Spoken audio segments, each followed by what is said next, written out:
What's up guys, welcome to the channel. Today we're going to take a deep dive into Bruce Lee's most famous kick, the sidekick.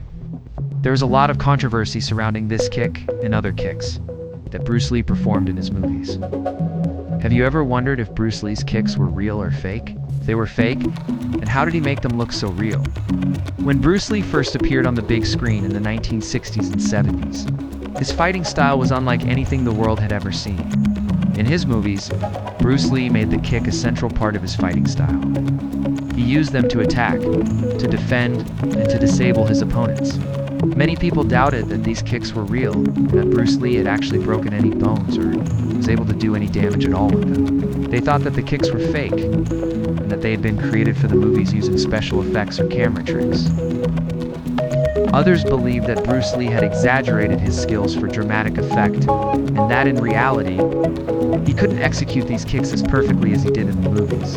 If they were real, why don't more people use them today? Well, sit back, relax, and let's find out together. See if it really was all that it was cracked up to be. So grab a snack, and let's get started. So here's what we found out. Bruce Lee was a legend when it came to martial arts. One of the areas that Bruce Lee was focused on was kicking, and he developed a number of innovative techniques that were unlike anything seen before in the world of martial arts. The thing is, in order to master these techniques, Bruce Lee had to train for years. The man could kick your booty in so many ways and appeared to do it effortlessly. He moved with such speed and power that it seemed almost supernatural. But it wasn't just his punches and his kicks that amazed audiences. It was also the way he used his kicks that was totally different from anything seen before. Kicks were generally considered an afterthought in most martial arts at the time. They were used only occasionally, and certainly not as the primary weapon like Bruce Lee did. Bruce Lee was a master of both traditional kung fu and Western martial arts, and he combined the two to create his own unique style, which he called Jeet Kune. Bruce Lee believed that the kick should be used as a primary weapon rather than just an afterthought, and he trained extensively in a variety of kicking techniques.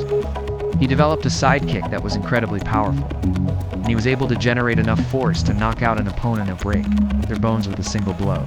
Bruce Lee was also a pioneer of the spinning kick. He was one of the first martial artists to use it as a fighting technique. He was able to use the spinning kick to attack from different angles and to confuse his opponents who were not used to seeing this type of movement. This style was designed to be practical and effective in real combat, and it emphasized speed, power, and efficiency. Bruce Lee worked tirelessly to develop the strength, power, and flexibility needed to execute these moves. And finally, it wasn't just Bruce Lee's physical skills that made him such a formidable fighter. He was also a master of strategy and tactics, and he was able to use his kicks in combination with his other martial arts skills to devastating effect. He was able to confuse his opponents and catch them off guard with his lightning-fast kicks, and he was able to use these kicks to set up his other attacks and to finish off his opponents. He didn't become an overnight sensation. He had to put in the work. And because of this dedication and hard work, Bruce Lee was able to develop some of the most innovative and effective kicking techniques in the history of martial arts. Bruce Lee was constantly experimenting with new techniques, and he was always looking for ways to improve his fighting skills. He would kick people off balance, snap their heads back, send them flying through the air, and even break their bones with a single kick.